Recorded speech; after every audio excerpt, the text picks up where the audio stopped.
My son chose his wife's birthday party over his own mother's funeral. The very next day, he walked into my home not with an apology, but with a contract and a pen, asking for everything his mother and I had ever built. He thought he saw a grieving old man lost in his memories and ready to be managed. He had no idea he was looking at the man who was about to give him the only inheritance he truly deserved. Before I continue, let me know where you are watching from in the comments below. And please hit that like button and subscribe if you have ever had to draw a line in the sand and stand up for what is right. The silence in the chapel was wrong. It wasn't the respectful, solemn quiet of mourning. It was the hollow, echoing silence of absence. I stood near the front, my hands clasped behind my back, the way I always do when I need to feel anchored. The air smelled of wilting lilies and lemon-scented wood polish, a sterile scent trying to cover a profound emptiness. David Chen, my lawyer, and a friend of 40 years stood a few pews back, his presence a small, solid comfort in the vast emptiness. Besides him, there were only a handful of Clara's oldest friends, their faces etched with a shared quiet grief. I looked at the third pew on the right. It was empty, a glaring, unforgivable void. That was where my son Kevin and his wife Tiffany were supposed to be. I had saved the seats for them, a foolish act of a father's hope that I now regretted. This was the final service for his mother, the woman who had spent sleepless nights by his crib, the woman who had beamed with pride at his college graduation, the woman who had loved him unconditionally even when he made it so difficult. And the pew was empty. My phone buzzed in my pocket, a low, intrusive vibration that felt like a violation in this sacred space. I knew who it was. Part of me wanted to ignore it, to let it be, but another part, a colder, more methodical part, needed to see the words. I pulled the phone from my pocket, the screen's bright artificial light looking obscene in the dim chapel. A single text message from Kevin. Dad, I'm so sorry. We can't make it. Tiffany's 40th birthday bash is tonight. Everything is paid for hundreds of guests. We can't cancel. It's a huge networking opportunity for my new project. You understand. We'll stop by tomorrow. I read the message once, then twice. Each word was a small, sharp stone hitting a window that was already cracked. You understand. The two words that were meant to absolve him of all responsibility. He wasn't asking for my understanding. He was telling me it was expected. He was framing his profound disrespect as a practical, logical business decision. I didn't reply. My thumb hovered over the screen, steady as a surgeon's hand. My mind flashed back to a different room just 6 months ago, a hospital room that smelled of antiseptic and fear. Clara's hand, frail and cool, was in mine. Kevin stood on the other side of the bed, his face a mask of practiced concern. He had looked at his mother, his voice smooth and reassuring, and said, "Don't you worry about a thing, Mom. I'll always be there for Dad. I'll take care of everything." A promise made to a dying woman. A promise that had evaporated into a text message about a birthday party and a networking opportunity. The memory faded, leaving the cold reality fell of the glowing screen in my hand. I didn't delete the message. I took a screenshot, the small click echoing in the silence of my mind. Then I put the phone back in my pocket. The silence in the chapel was no longer just empty. It was charged. It was the silence of a decision being made. Returning to the house was the hardest part. Every object, every shadow screamed Clara's absence. The front door, which she always insisted on painting a cheerful shade of blue, now seemed muted and gray. I stepped inside and was met with the scent of her, a faint mix of lavender and baking spices that still clung to the air. It was a ghost of a scent, a memory my mind refused to let go of. The house was too big, now its silence even more profound than the chapel's. I walked through the living room, my footsteps unnaturally loud on the hardwood floors. There was her favorite armchair by the window, a book lying face down on the side table marking a page she would never read. In a basket beside it, her knitting needles rested in a half-finished scarf of soft gray wool, small monuments to an unfinished life. I walked into my study, which had always been our shared space. My side was all ledgers and financial journals. Her side was a creative chaos of sketchbooks, gardening magazines, and photo albums. My gaze fell upon the mantelpiece above the fireplace. It was lined with photographs, a timeline of our life together. Our wedding. Kevin's first steps. Family vacations at the lake. And then the most recent addition, a large silver-framed photo from Kevin and Tiffany's wedding 10 years ago. In it, Kevin was beaming, his arm wrapped tightly around his new wife. Tiffany was radiant in white, her smile wide and perfect. I stood beside them, Clara on my other arm, her smile a little weaker than I remembered, a hint of the illness that was already taking root. Looking at that photo, a cold clarity washed over me. This betrayal, this final act of disrespect, wasn't a sudden event. It was the destination of a journey we had been on for years. It was 1,000 small cuts that had finally severed the bond. The Christmases Kevin and Tiffany had skipped because they had to fly to some exotic resort. The birthdays of Clara's they had forgotten, only to send a generic gift card a week later. The phone calls that always felt rushed, filled with talk of his latest business deal, with barely a question about his mother's health. I had made excuses for them for years. He's busy building his career, I would tell Clara. He has his own family to think about, I would tell myself. I had been a willing participant in my own deception, painting over the cracks in our family to maintain a fragile peace. Today, that painting had been stripped away, revealing the rot underneath. The man in that photograph was not the son I had raised. He was a stranger wearing my son's face. I took my phone out. Again looked at the screenshot of his text message and saved it to a new password-protected folder on my phone. A folder I labeled simply Evidence. A plan still hazy at the edges was beginning to sharpen in my mind.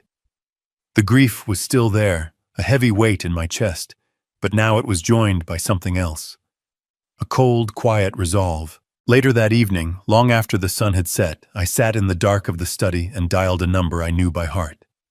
The phone rang 3 times before a familiar voice answered. David Chen. David, it's Richard. Richard. His voice softened immediately. I was just thinking about you. How are you holding up? Please, if there is anything at all I can do. I'm all right, David, I said, and the calmness in my own voice surprised me. It was a detached, unnerving calm. The voice of a man who had moved past the initial storm of emotion and into the clear, cold air of purpose. I'm calling for a reason. I need you to do something for me. There was a slight pause on the other end. Of course, Richard. Anything. I need you to pull the original deeds for my house. I also need you to review my will and Clara's. I want to see every document related to our assets. Everything.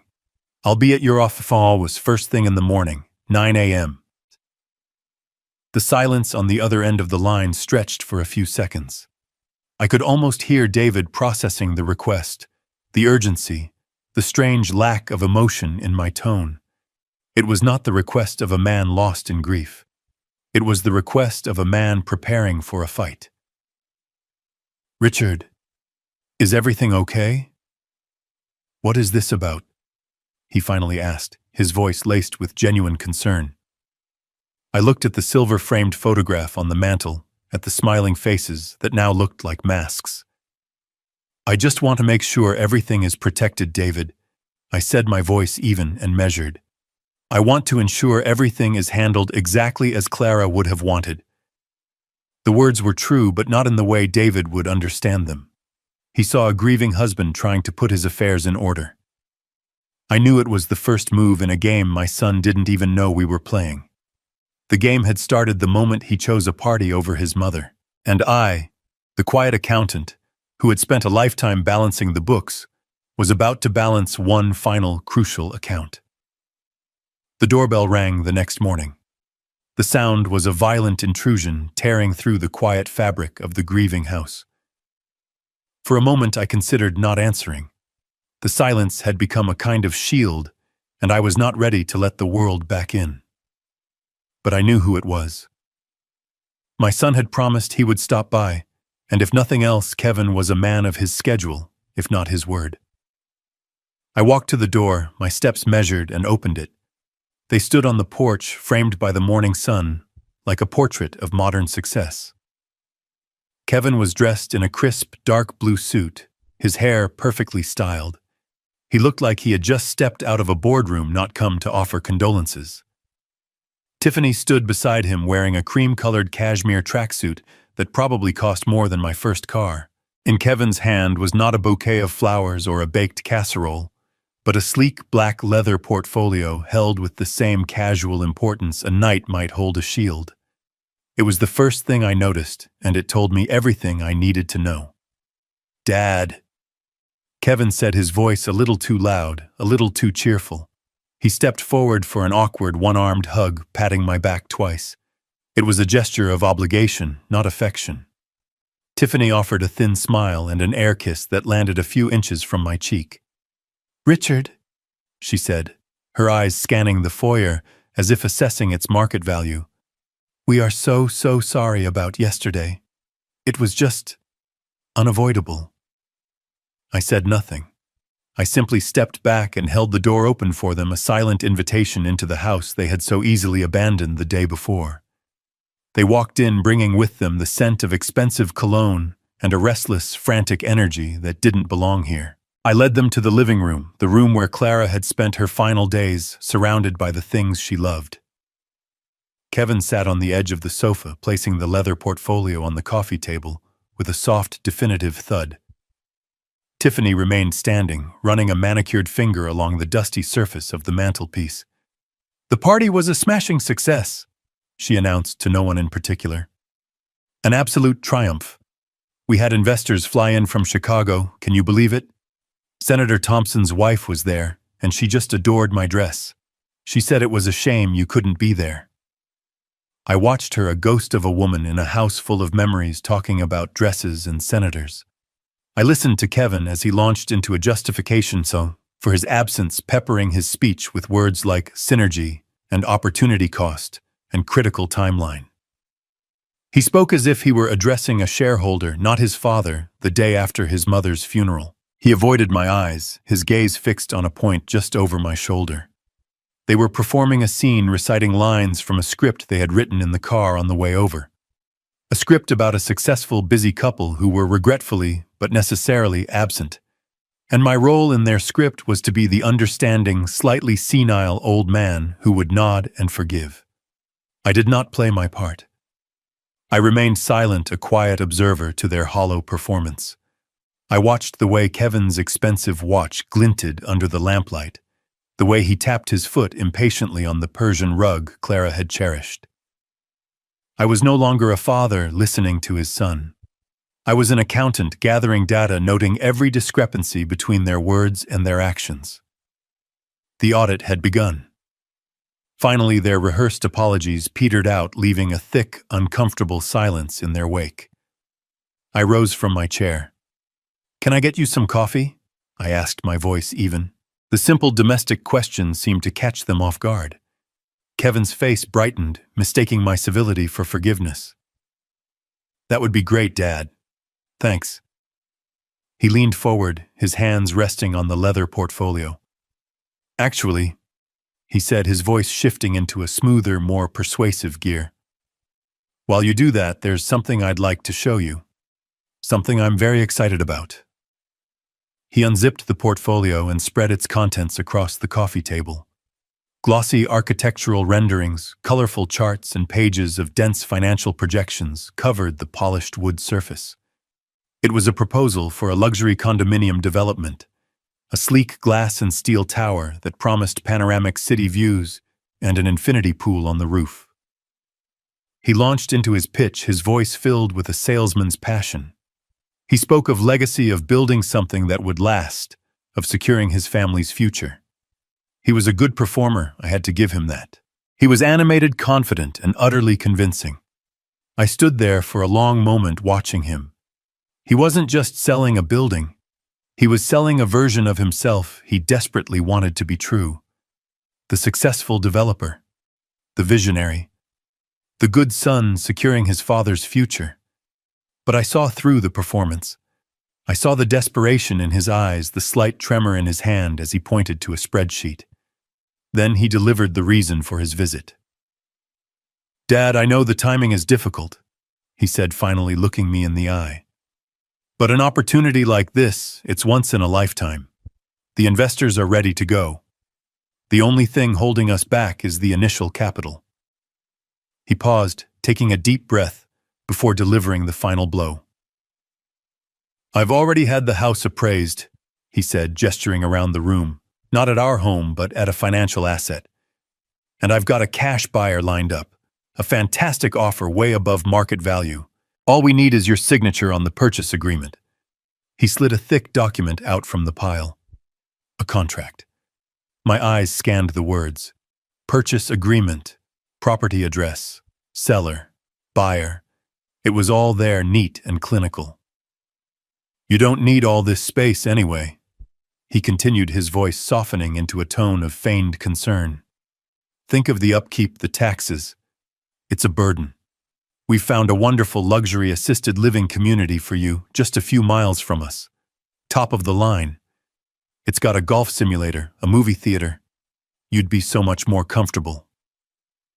He was trying to erase me, to erase her. He was offering to trade this house, this living archive of our family's history, for a cash offer and a room with a golf simulator. As he spoke, I wasn't listening to his words anymore. I was looking at the small scuff mark on the hardwood floor, the one left by a 5-year-old Kevin crashing his first tricycle. I was looking at the pencil marks on the doorframe to the kitchen, a faint ladder showing his height at every birthday. I could almost smell the scent of Clara's rose garden drifting in through the window, the one she had tended with such care for 40 years. This house wasn't just wood and nails. It was a vessel of memory. It was the only tangible piece of Clara I had left. And my son was asking me to sell it to fund his glass tower. He was asking me to liquidate his mother's memory. I let my eyes fall from my son's expectant face down to the contract on the table. The paper was thick and expensive, the text printed in a crisp, merciless font. Purchase agreement. Legal descriptions, clauses, and signature lines. It was a document designed to end a story, not to honor one. My hand, which Kevin expected to reach for the pen, remained resting on the arm of my chair. Instead, my gaze lifted and began a slow journey around the room. It was a strange thing. I wasn't just looking at furniture and walls. The present seemed to thin, becoming translucent, and through it I could see the ghosts of the past, vibrant and alive. My eyes settled on the grand fireplace, its brickwork dark with age. But I didn't see the cold hearth of today. I saw a 5-year-old Kevin, his face illuminated by the glow of a crackling fire on Christmas morning, his eyes wide with wonder as he unwrapped a simple wooden train set. He was so small, his laughter filling the entire house, a sound so pure it felt like it could last forever. Where did that little boy go? When did his laughter curdle into the smooth, calculated cadence of a salesman? My gaze drifted to the large bay window that overlooked the backyard. For a heartbeat, the cloudy morning outside vanished. In its place was a sun-drenched afternoon in July. Clara was there, 20 years younger, wearing her wide-brimmed straw hat. Her hands were covered in dirt as she knelt among her rose bushes, carefully tending to the blooms that were her pride and joy. She looked up, sensing me watching from the window, and gave me a smile so radiant it could have powered the entire city. She was the soul of this home, and her spirit was still woven into the very light that filled the room. Kevin wasn't just asking me to sell lumber and plaster. He was asking me to sell that smile. He was asking me to put a price tag on the sunlight in her hair. Finally, I looked toward the hallway that led to the bedrooms. My eyes found the doorframe, and I could just make out the faint horizontal pencil marks, a ladder of memories charting Kevin's growth from a toddler to a young man who towered over his mother. Each mark was a celebration, a moment frozen in time. This house wasn't an asset. It was a living ledger of our lives, of our joys and our sorrows. It was the only history book of our family that mattered. I brought my focus back to the present. Back to my son and his wife, their faces wearing thin masks of patience. I let the silence sit for a moment longer before I spoke, my voice quieter than I expected, but steady. Your mother, I began, my eyes meeting Kevin's. She worked the night shift at the diner on the other side of town for 5 straight years. Do you remember that? Kevin shifted uncomfortably. Dad, what does that have to do with anything? Everything, I said. She came home every morning smelling of fried onions and stale coffee, so tired she could barely climb the stairs. She did that, Kevin, for 5 years, so that we could save up enough money for the down payment on this place. When we finally signed the papers, she didn't say she was excited to own a house. She said she was excited to finally have a kitchen window with a view of a garden where she could plant her roses. I looked from Kevin to the contract on the table. She didn't buy a property. She bought a life. She bought this life. For all of us. A flicker of something, shame perhaps, or just annoyance, crossed Kevin's face before it was replaced by a look of weary condescension. Dad, come on, he said, shaking his head as if dealing with a stubborn child. Don't do this. Don't get sentimental and live in the past. I respect what you and Mom built, I really do. But that was then. This is about the future now. It's about my family's future. The emphasis on the word my was a small, sharp twist of a knife. The past was a shared sacrifice, but the future in his eyes was his alone. Tiffany, sensing an opening, stepped forward and placed a hand on my arm. Her touch was light and cool. He's right, Richard, she said, her voice syrupy and smooth. Think of it this way. We're trying to help you. With the money from the sale, we can ensure you have the absolute best care. No more worrying about a leaky roof in the winter or paying those high property taxes. This is about giving you a comfortable, secure, stress-free life. It's what Clara would have wanted for you. They thought they were being so clever. One played the pragmatist, the other played the caregiver. They had all the angles covered. They saw a grieving, sentimental old man who needed to be managed for his own good. They couldn't see the accountant behind my eyes, the man who was calmly calculating the true cost of their proposal. And it had nothing to do with money. I looked down at the documents again, at the glossy renderings of a building that had no soul. I neatly stacked the pages back into a single pile, my movements slow and deliberate. I tapped the edge of the stack on the table, straightening them into a perfect block. I did not shove them or tear them. I treated them with the same impersonal respect I would give any other business document. Then I picked them up. I hear what you're both saying, I said, my voice betraying no emotion. Kevin and Tiffany exchanged a quick, triumphant glance. They thought they had won. But this, I continued, holding the portfolio, is a significant legal and financial document. It involves an asset I have spent 40 years paying for. You'll understand that I'm going to need to have my lawyer David Chen review these papers thoroughly before I even consider signing anything. I placed the portfolio on the side table next to my chair, a clear signal that the discussion was over. The confident smiles on their faces faltered for just a second. A flicker of annoyance in Kevin's eyes, a tightening in Tiffany's jaw. This wasn't part of their script. They had expected an argument they could win or an emotional surrender they could exploit. They had not expected this calm procedural roadblock, but their confidence returned almost instantly. To them, this was just a small delay, a formality. A stubborn old man wanting to feel important. They would get their signature eventually. They smiled again reassuringly. They had no idea they were smiling at the man who had just led them into the first room of a carefully constructed trap. David Chen's office was a sanctuary of order. The walls were lined with shelves of leather-bound law books, their gold lettering glinting in the soft lamplight. The room smelled of old paper leather and freshly brewed coffee. It was a world away from the emotional chaos of my own home, a place where logic and precedent reigned supreme. I sat in a heavy leather chair opposite his large oak desk, the silence broken only by the rustle of paper as David meticulously reviewed the contract my son had given me. I had placed the sleek portfolio on his desk 10 minutes earlier, and since then he had not spoken a word. He read with a lawyer's intense focus, his pen occasionally making a sharp, decisive note in the margins.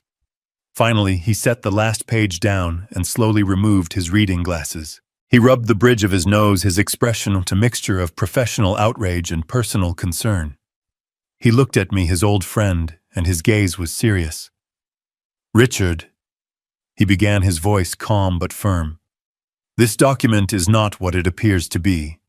On the surface, it's a simple purchase agreement. But the devil, as they say, is in the details." He slid the document across the polished surface of the desk and pointed to a dense paragraph on the 3rd page. "Look at this clause here. It's a broadly worded power of attorney embedded within the sales contract. It's predatory, and it's designed to look like standard boilerplate language to a layman." He let that sink in for a moment. "If you sign this, Richard, you are not just agreeing to a future sale of your home. You are immediately, at the moment the ink dries, granting Kevin the absolute legal authority to act on your behalf in all matters concerning this property.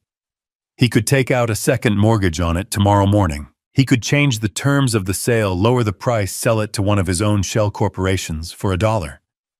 You would have no legal recourse. You would be handing him the keys to your entire life's investment, with no strings attached." He leaned back in his chair, the leather groaning in protest.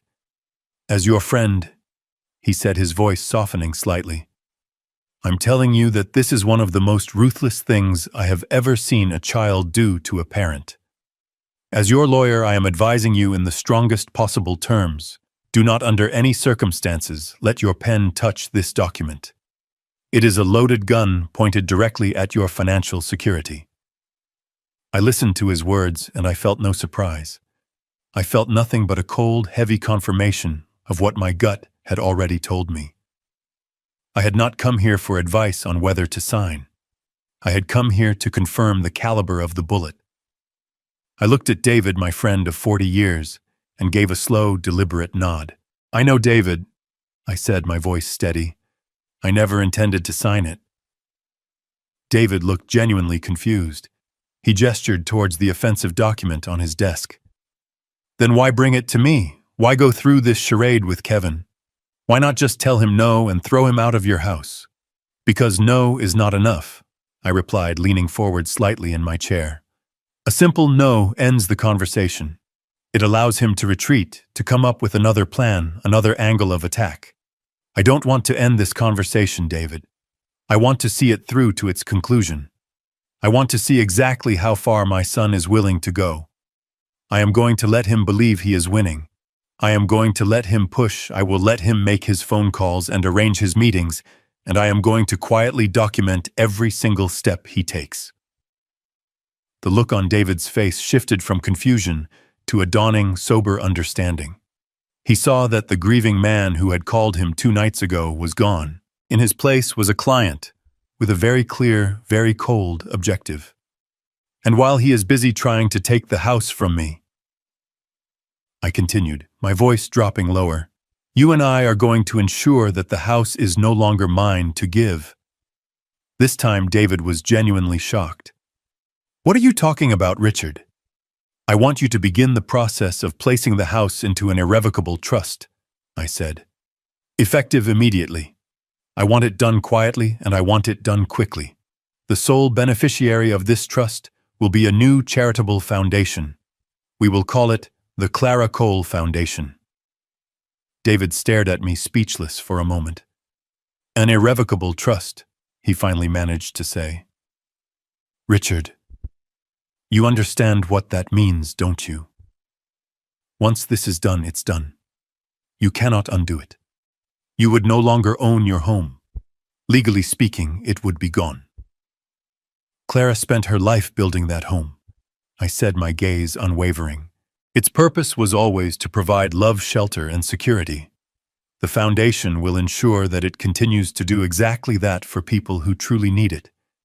It will be her legacy, a legacy of giving, not of taking. I stood up from my chair, the decision now as solid as the oak desk between us. Get the paperwork started, David, and keep this between us. Utmost confidentiality. My son is about to get a very expensive lesson in the true meaning of inheritance. The days following my meeting with David were quiet. I let Kevin's emails go unanswered and his calls go to voicemail. He was growing impatient, I could tell from the increasingly urgent tone of his messages, but I needed this time. I needed the silence. David had called to let me know the initial paperwork for the trust was underway, but he needed more information, property tax records, maintenance, invoices, a clear accounting of the estate. It was the perfect excuse to do something I had been dreading, to go through Clara's office. Her office, which was really just a small sunlit room at the back of the house, had been left untouched since she passed. It was her sanctuary, and it felt like a violation to disturb it. But now I had a purpose. This wasn't about grieving. It was about protecting her legacy. I pushed open the door and was met with the faint, familiar scent of her rose-scented stationery. Dust motes danced in the afternoon light. It was a room frozen in time. In the corner next to her old wooden desk was a stack of simple cardboard banker's boxes. Her elegant looping handwriting was on the side of each one. Gardening, photos, and the one I was looking for, medical 2023-2025. I carried the box to the large dining room table and lifted the lid. It was filled to the brim with a chaotic blizzard of paper. The sheer volume of it was a testament to the long, brutal war she had fought against her illness. There were hospital invoices, pharmacy receipts, lab results, and thick, complicated explanation of benefits statements from the insurance company. It was the bureaucratic footprint of a life in its final, painful chapter. My first task was simply to bring order to this chaos. The old accountant in me took over. I created neat piles on the table, my movements slow and methodical. This pile for insurance statements, this one for hospital bills, this for prescriptions. For a few hours, I lost myself in the work. It was comforting in a strange way. Each piece of paper was a small, painful memory. A receipt for a powerful painkiller reminded me of a particularly bad week in January. An invoice for an ambulance ride brought back the raw, helpless fear of that night. But by organizing them, by putting them into their proper categories, I felt like I was taming the memories, putting them into a context I could manage. My goal was simple: to create a clear record for the trust.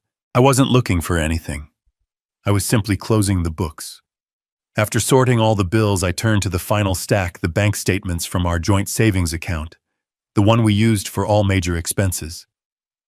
My plan was to cross-reference the withdrawals with the invoices to make sure everything was accounted for. I started with the statement from 2 years ago.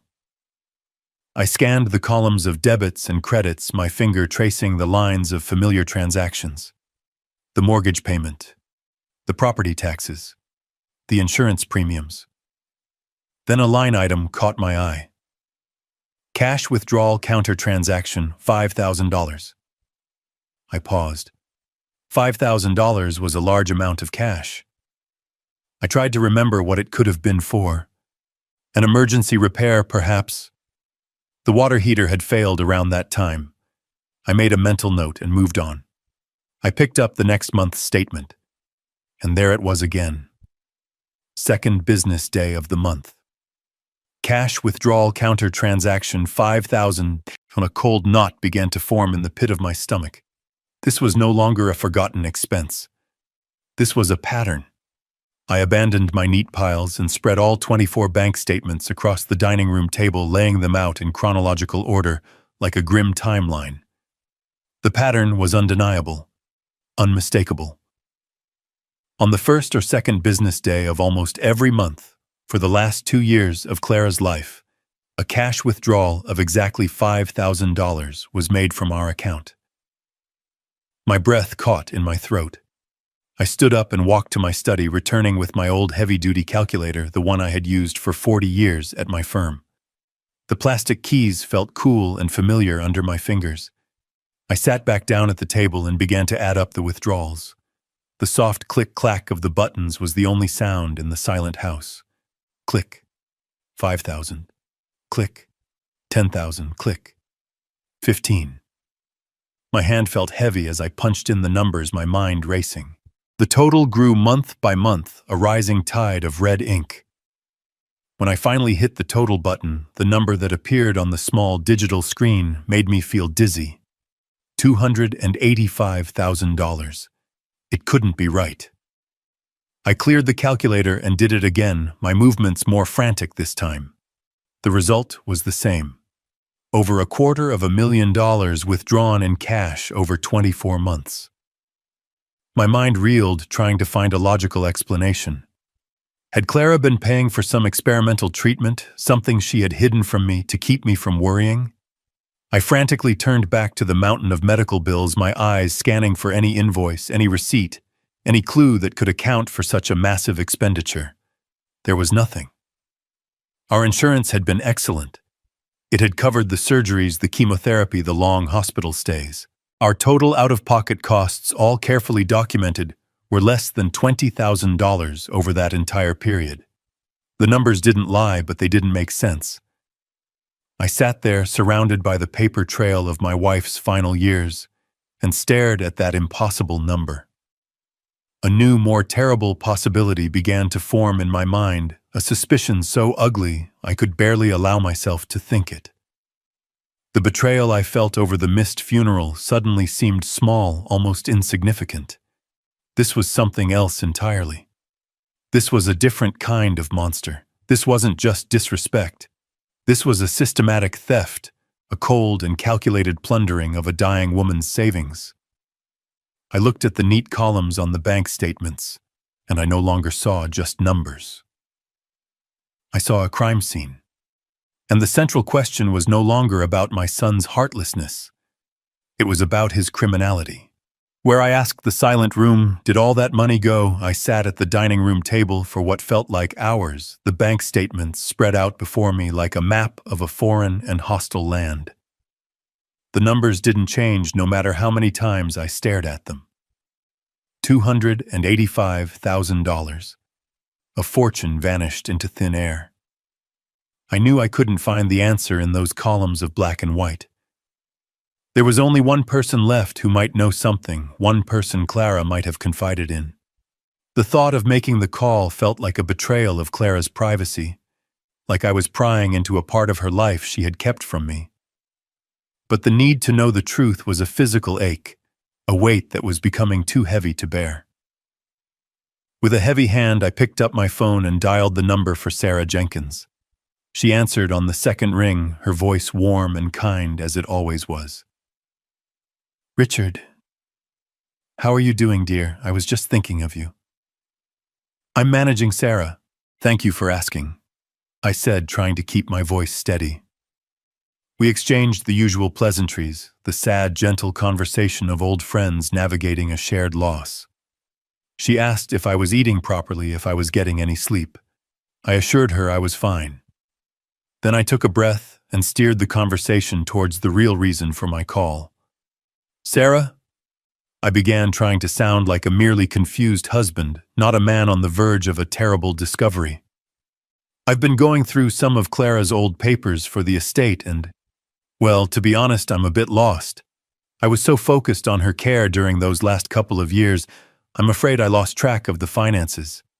I found some things I don't quite understand. I was just wondering, did she ever mention anything to you? Any unusual expenses or financial worries she might not have wanted to burden me with?" The silence on the other end of the line was immediate and profound. It wasn't the silence of someone thinking. It was the silence of someone deciding. Deciding whether to keep a promise made to the dead or to tell a truth owed to the living. When she finally spoke, her voice was a near whisper, heavy with a sadness that went beyond grief. "Oh, Richard," she said, and I could hear the pain in her words. "I'm so sorry." She made me promise not to say anything. She loved you so much, you see. She saw how exhausted you were taking care of her day and night. The last thing in the world she wanted was to give you one more thing to worry about. "Worry about what, Sarah?" I asked, my grip tightening on the phone. What was she worried about? Sarah took a shaky breath. "It was Kevin," she said softly. "She told me Kevin was helping her with the bills. A mother's love, Richard. It can be so very blind." My heart began to pound, a slow, heavy drumbeat in my chest.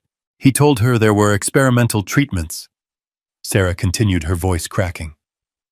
"Specialists from Europe, new therapies from private clinics that weren't covered by insurance. He told her they were her best hope, maybe her only hope. But he said they had to be paid for in cash to avoid regulations and get the medicine faster. He made it all sound so urgent, so secret. He was saving his mother's life." Every word struck me like a physical blow. I could picture it perfectly. My son, with his smooth voice and confident smile, spinning a web of lies around his own dying mother. He hadn't just stolen her money. He had stolen her hope, packaged it, and sold it back to her at an exorbitant price. "She believed him, Richard," Sarah said, her voice now thick with tears. "Of course she believed him. He was her son. And she was so desperate for more time, even just one more season in her garden. She would have given him anything if she thought it would buy her one more sunrise. She gave him the money in cash every month. She thought she was fighting for her life." I couldn't speak. A wave of cold fury washed over me, so intense it left me breathless. I was no longer the grieving husband. I was the silent witness to a crime so cruel, so intimate, it defied comprehension. "Thank you, Sarah," I managed to say, my voice a choked, unrecognizable rasp. "You've told me what I needed to know." I ended the call without another word and let the phone slip from my grasp. It clattered onto the table, the sound unnaturally loud in the silent room. My hand was trembling, not from age or from grief, but from a rage so pure and so deep it felt like ice flowing through my veins. The man who had refused to honor his mother in her death had also been robbing her in her life. He hadn't just skipped her funeral to attend a party. He had funded that party and his entire life with the money his mother had given him, in the desperate, loving belief that he was saving her. The truth was infinitely worse than I could have ever imagined. He didn't just take her money. He took her hope. He sold it back to her piece by piece for $5,000 a month. Several days passed. The bank statements and Clara's meticulously organized medical bills now sat in a neat labeled folder in my study. They were no longer just papers. They were the components of a meticulously constructed trap. The rage I had felt after my call with Sarah had cooled, settling into a state of diamond-hard clarity. Grief was a fog, but this was a lens focusing all my energy onto a single point. I had the evidence. I understood the crime. Now it was time to summon the accused. I sat at my desk, looked at a small framed photograph of Clara and me on our wedding day, and drew strength from her smile. This was for her. I picked up the phone and dialed my son's number. He answered on the second ring, his voice clipped and impatient.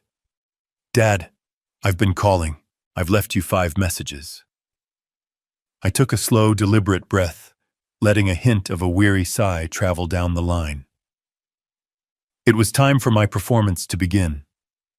My voice when I spoke was nothing like the cold, efficient tone I had used with David Chen. I made it sound frayed, tired, the voice of a man worn down by grief and loneliness. "I know, Kevin. I'm sorry. It's been a difficult time. I just needed a few days to myself." "Yeah, well, the buyers aren't going to wait forever, Dad." He snapped back, all business. "I know," I said, letting my voice crack just a little. "I know. That's why I'm calling." I paused, as if gathering the strength to say the words. "I've been doing a lot of thinking since you were here. I've been walking through this empty house and maybe you're right." There was a moment of surprised silence on his end of the line. I had his full attention. "This house," I continued, my voice laced with a carefully crafted melancholy. "It's too much for one person. It's full of ghosts. Every corner I turn, I expect to see her. Maybe it is time to let go. Maybe you're right." The relief in his voice was immediate and palpable, a sudden exhalation of breath. "Dad," he said, his tone instantly shifting from aggressive to soothing. "I knew you'd come around. It's the logical choice, the right choice." "Perhaps," I said softly. "But there's one thing I need to do first. It's not about logic, Kevin. It's for your mother."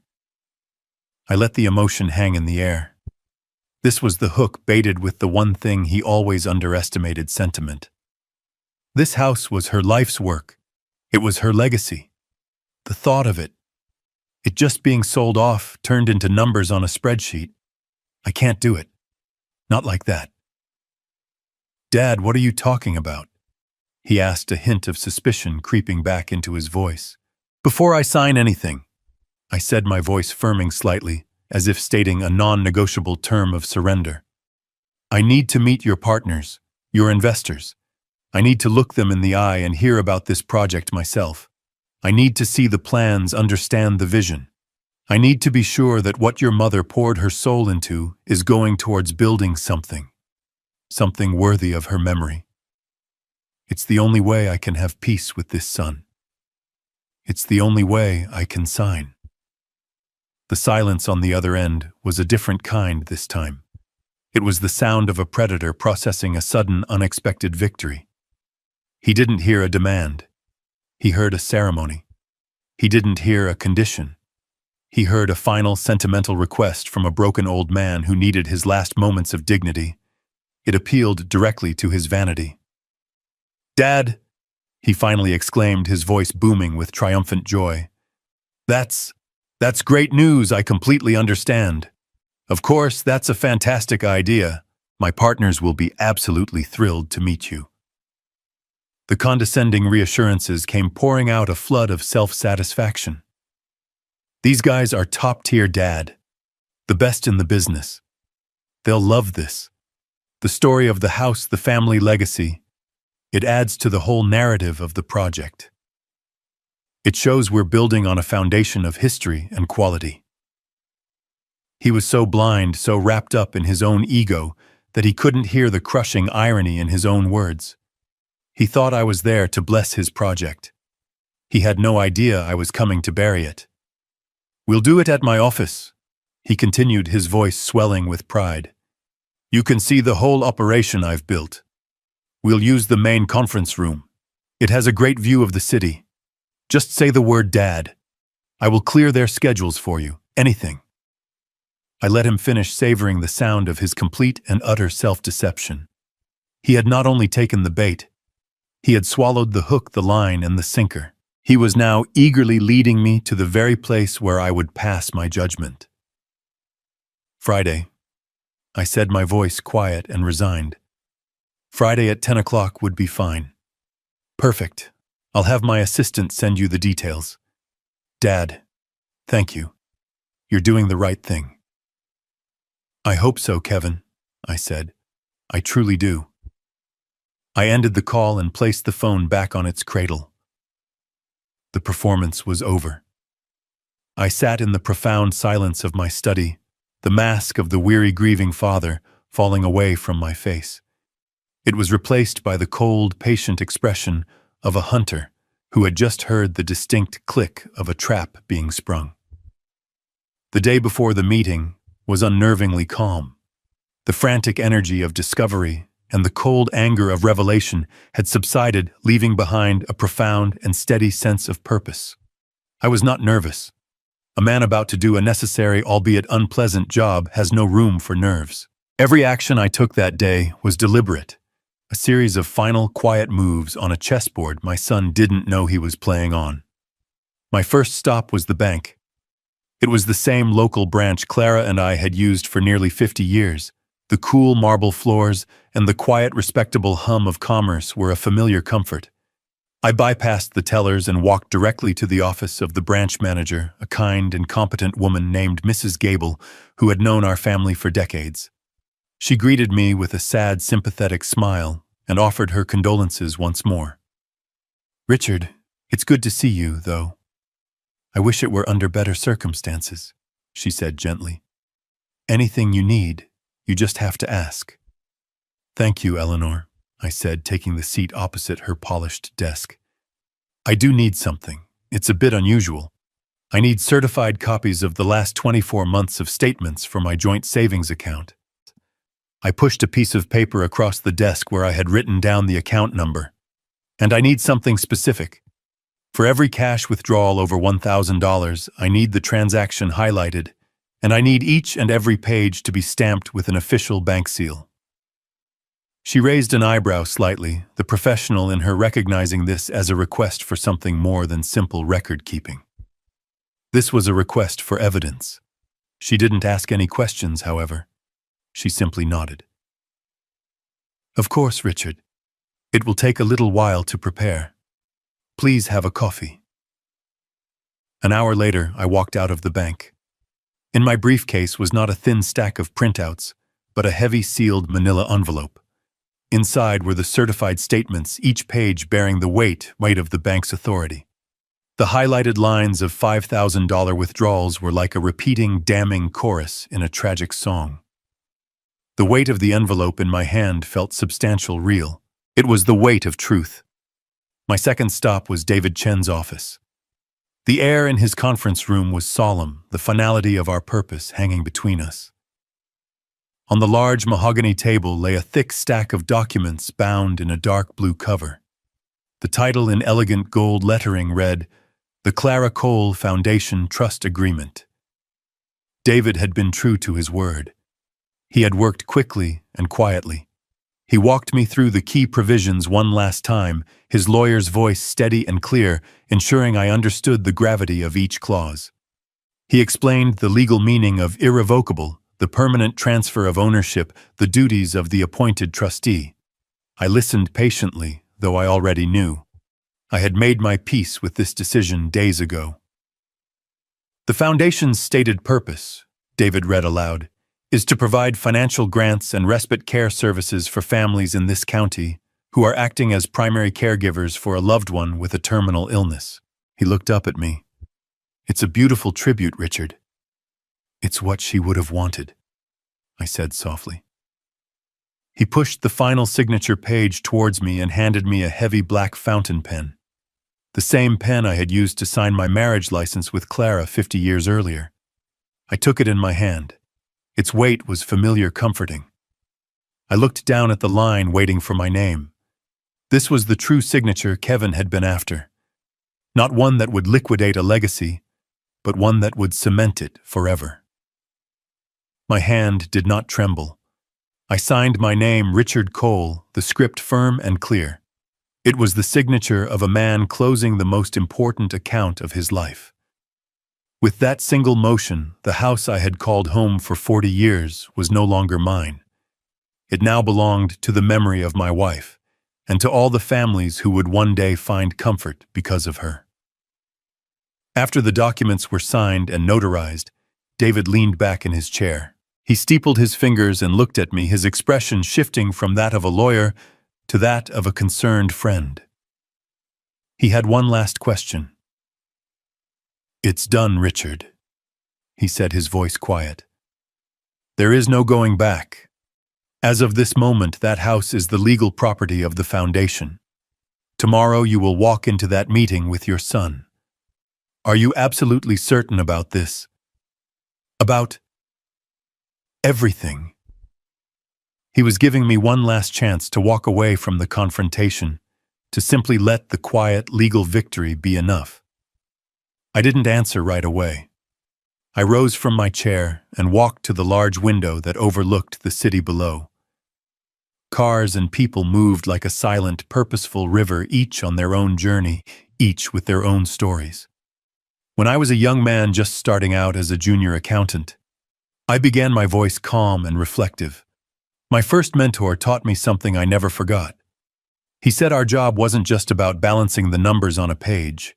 He said our real job was to be guardians, to protect the integrity of the system, whether that system was a multinational corporation or a small family business, to protect it from the cancer of fraud, waste, and deceit. I turned back from the window to look my old friend in the eye. For the last 2 years, David, a cancer has been growing in my family. It's been feeding on love, on trust, and on the quiet desperation of a dying woman. Tomorrow, I am not going to that meeting to destroy my son. I am going there to perform a necessary surgery. I am going to win out the disease so that the name Cole can once again stand for something honorable. I walked back to the table and picked up my briefcase. It now contained both the sealed envelope from the bank and a certified copy of the newly executed trust. It was heavier now, not just with paper, but with purpose. Clara spent her entire life protecting our family from the threats that existed outside the walls of our home. I said, my hand resting on the briefcase. I'm simply finishing her work. I'm protecting it from the threat that was already inside. I walked into the conference room at precisely 10 o'clock. It was exactly as I had pictured it, a temple of glass and steel built on the foundation shot of my son's ambition. A panoramic window displayed the city skyline like a conquered territory. In the center of the room was a long, polished mahogany table so reflective you could see your own distorted face in it. Kevin sat at its head looking every bit the triumphant CEO. Tiffany was seated to his right, radiant in a silk blouse, playing the part of the supportive corporate wife. Opposite them were 2 men in expensive, sharply tailored suits. They had the relaxed, predatory smiles of men who ate Risk for breakfast. The air in the room was thick with self-satisfaction. Kevin stood as I entered, his smile wide and magnanimous. It was the smile of a man who believed he had already won. "Gentlemen," he announced, his voice booming with false sincerity. "This is my father, Richard Cole. Dad. I'd like you to meet Mr. Albright and Mr. Sterling, my partners in the new venture." The 2 men rose and shook my hand, their grips firm and their eyes cold. They saw what Kevin wanted them to see, a sentimental old man, a relic from a bygone era here to give his ceremonial blessing before being put out to pasture. I was a quaint piece of the project's origin story. "It's a pleasure to meet the man who started it all," Mr. Albright said smoothly. I simply nodded and took the seat Kevin indicated directly opposite him. My old leather briefcase felt out of place on the gleaming modern table. Kevin let the pleasantries hang in the air for a moment before getting down to business. He slid the thick leather-bound sales contract across the table. It glided over the polished surface, coming to a stop directly in front of me. "Here you go, Dad," he said, his voice dripping with condescending patience. "Just as we discussed, we've got the notary waiting outside. Once you sign, we can toast to the future." He leaned back in his chair, a king in his court, waiting for his final tribute. I let my eyes rest on the contract for a long moment. Then I looked up and met my son's gaze. I did not reach for the pen. Instead, I placed my own briefcase on the table and opened it with 2 quiet, decisive clicks. "I won't be signing that," I said. My voice was not loud, but it cut through the room's smug atmosphere like a shard of glass. Kevin's smile faltered. "What, Dad? What are you talking about?" "We had an agreement." "No, Kevin," I replied calmly. "You had an expectation." I pulled out the first document, a simple, dignified folder bound in blue. I placed it in the center of the table.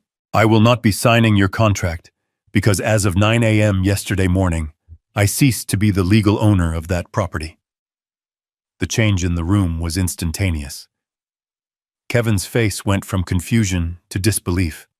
Tiffany's practiced smile froze on her face. The 2 investors exchanged a quick, sharp glance. "The house," I continued, my voice even and clear, "was placed into an irrevocable trust. It is now the sole asset of a new charitable organization, the Clara Cole Foundation. Its mission will be to provide financial support and respite care for families who are caring for a terminally ill loved one. The house is not for sale. It will never be for sale. You can't do that, Kevin stammered, his face beginning to pale. It's already done, I said. Before he could process the full impact of his lost inheritance, I reached back into my briefcase. But that, I said, my voice hardening, is not the real reason I am here. I pulled out the heavy sealed envelope from the bank and placed it on the table with a definitive thud. I opened the clasp and slid the contents across the polished wood towards him. Certified copies of 24 months of bank statements. The neat highlighted columns of $5,000 withdrawals were impossible to ignore. The investors, their professional curiosity now fully engaged, leaned forward to look. $285,000, Kevin, I said, my voice dropping into a cold, quiet register. Withdrawn in cash from your mother's savings over the last 2 years of her life. You told her it was for experimental medicine. You told her it was to save her life. But the medical bills show that insurance paid for almost everything. So I have a question for you, son. A question I'd like you to answer in front of your partners. Where did your mother's money go? The color drained completely from Tiffany's face. She stared at her husband, her mouth slightly agape, a mask of dawning horror. Mr. Albright and Mr. Sterling slowly, deliberately began to push their chairs back from the table, their expressions now arctic. They were creating distance, disassociating themselves from the toxic fallout that was rapidly filling the room. Kevin was speechless, his face a ghastly shade of white, his eyes wide with the terror of a man whose world was collapsing in on him. This was the moment. I stood up, asserting my final and total authority in the room. I reached into my briefcase one last time. You came to my house with a request, I said, my voice like ice. Now I have a request for you. I placed a single sheet of paper down in front of my son, directly on top of the damning bank statements. This document is a legally binding confession and a repayment agreement. I stated, my eyes locked on his. You will agree to repay the full $285,000 to the Clara Cole Foundation with interest over a period of 12 months.